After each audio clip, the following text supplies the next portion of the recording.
Praise the lord. ఎఫెసీ పత్రిక 5వ అధ్యాయం 15వ వచనంలో ఒక అద్భుతమైన మాట, ఈ దినాలకు సరిపోయినటువంటి మాట పరిశుద్ధాత్మ దేవుడు మనకు సెలవిస్తున్నాడు.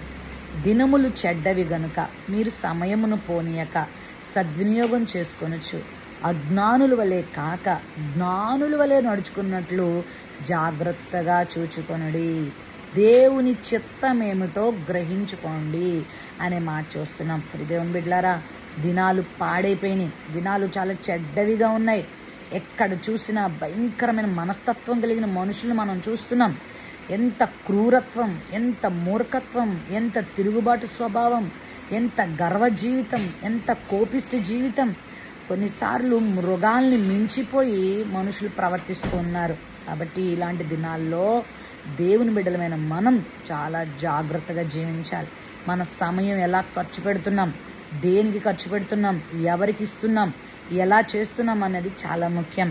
అంత మాత్రమే కాదు, దేవుని చిత్తం ఏంటో తెలుసుకోకుండా నువ్వు బ్రతికేవనుకో, నీ సమయం వృధా అయిపోతుంది, నీ బలం వృధా అయిపోతుంది, నీ డబ్బు వృధా అయిపోద్ది, చివరికి నీ జీవితం కూడా చేజారిపోద్ది. దేవుని చిత్తం ఏంటో తెలుసా? పరిశుద్ధంగా జీవించటం దేవుని చిత్తం.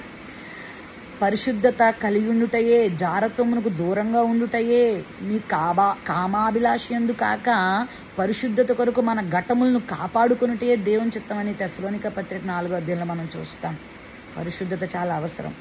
ఇటీవల నేను ఒక వార్త విని నా హృదయం చాలా బాధకు గురైంది. పిల్లరా, కాకినాడలో ఒక స్త్రీ 2 పిల్లల్ని ఒక పురుషుడు ఎంత క్రూరంగా చంపాడో తెలుసా? చిన్నారి పిల్లలు ఏం చేస్తారండి?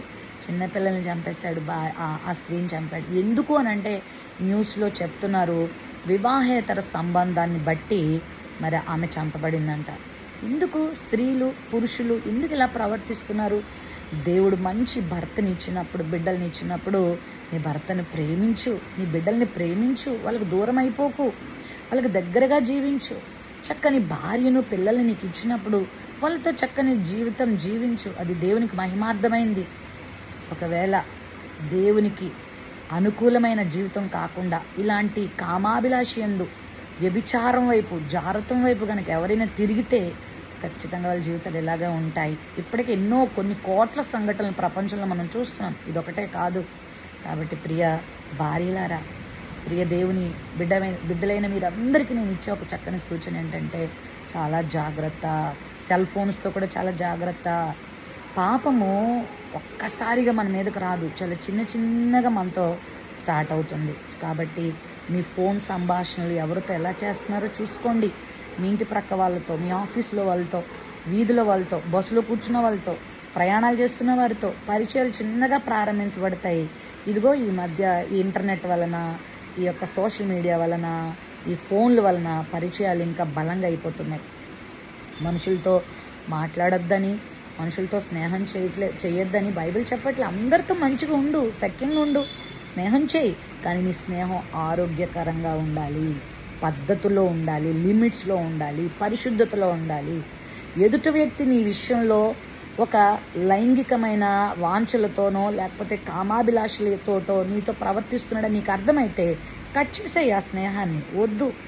తర్వాత నీ భార్యతో నువ్వు చక్కని సంబంధం, చక్కని ప్రేమానుబంధాన్ని పెంచుకుంటే నీ భార్య మరొకరి జోలికి వెళ్ళదు. నీ భర్తతో నువ్వు చక్కని ప్రేమానుబంధాన్ని పంచుకుంటే నీ భర్త మరొక స్త్రీ జోలికి వెళ్ళడు. చక్కని కుటుంబంలో చక్కని బంధాలు కలిగి ఉండండి. ఒకరినొకరు మాట్లాడుకోవడం, ఒకరికొకరు ప్రార్థన చేసుకోవడం, ఒకరికొకరికి దేవుని భయం కలిగి ఉండడం చాలా అవసరం.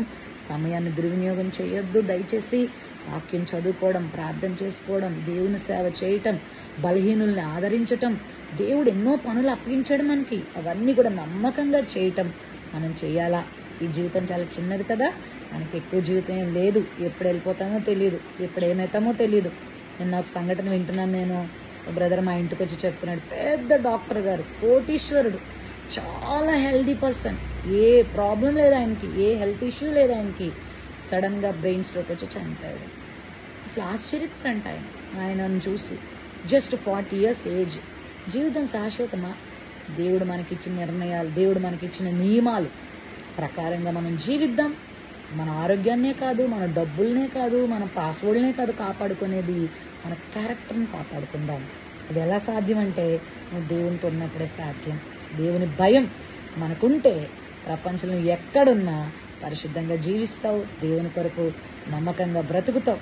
మీ యొక్క మొబైల్ జాగ్రత్త, మీతో పరిచయం అవుతున్న వ్యక్తులతో జాగ్రత్త. వాళ్ళు మీతో ఉన్న కొలీగ్సే కావచ్చు, కో స్టూడెంట్స్ కావచ్చు, సార్లు కావచ్చు, టీచర్లు కావచ్చు, వీధుల వారు కావచ్చు, చర్చ్ మెంబర్స్ కావచ్చు, ఎవరైనా కావచ్చు. ఎవరితో అయినా పురుషులు స్త్రీలతో జాగ్రత్తగా ఉండాలి, స్త్రీలు పురుషులతో జాగ్రత్తగా ఉండాలి. అట్టి జ్ఞానం దేవుణ్ణి అడగాలి, జ్ఞానుల వల్లే నడుచుకోమంటున్నాడు. అందుకే మరి జ్ఞానంగా నడుచుకోండి, మీ కుటుంబాలను కాపాడుకోండి, మీ బిడ్డలకు మాదిరిగా జీవించండి, దేవునికి మహిమ తీసుకురండి. మీ జీవితాలు రానున్న తరాలకు ఒక ఆదర్శవంతంగా నిలుపుకోండి. అట్టి కృప దేవుడు మనందరికీ ఇచ్చిందాక. God bless you.